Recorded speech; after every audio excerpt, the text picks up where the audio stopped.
ସୁଭଦ୍ରା ଯୋଜନା ତୃତୀୟ କିସ୍ତି 1 କୋଟିରୁ ଅଧିକ ହିତାଧିକାରୀ ପାଇଲେ ଡିବିଟି ମାଧ୍ୟମରେ 5,000 ଟଙ୍କା, କିନ୍ତୁ ଏପର୍ଯ୍ୟନ୍ତ କିଛି ହିତାଧିକାରୀ ପାଇନାହାନ୍ତି, ଅପେକ୍ଷା କରି ବସିଛନ୍ତି।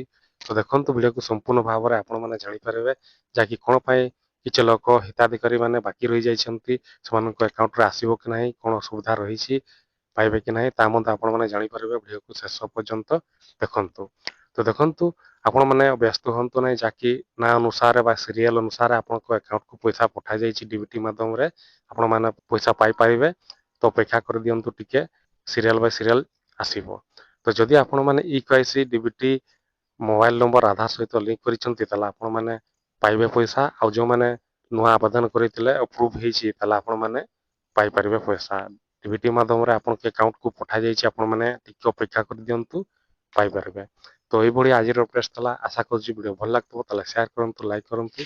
ଏଇଭଳିଆ ପ୍ରତିଦିନ ନୂଆ ନୂଆ ଭିଡ଼ିଓ ଆପଣମାନେ ଖୁବ୍ ଶୀଘ୍ର ପାଇପାରିବେ।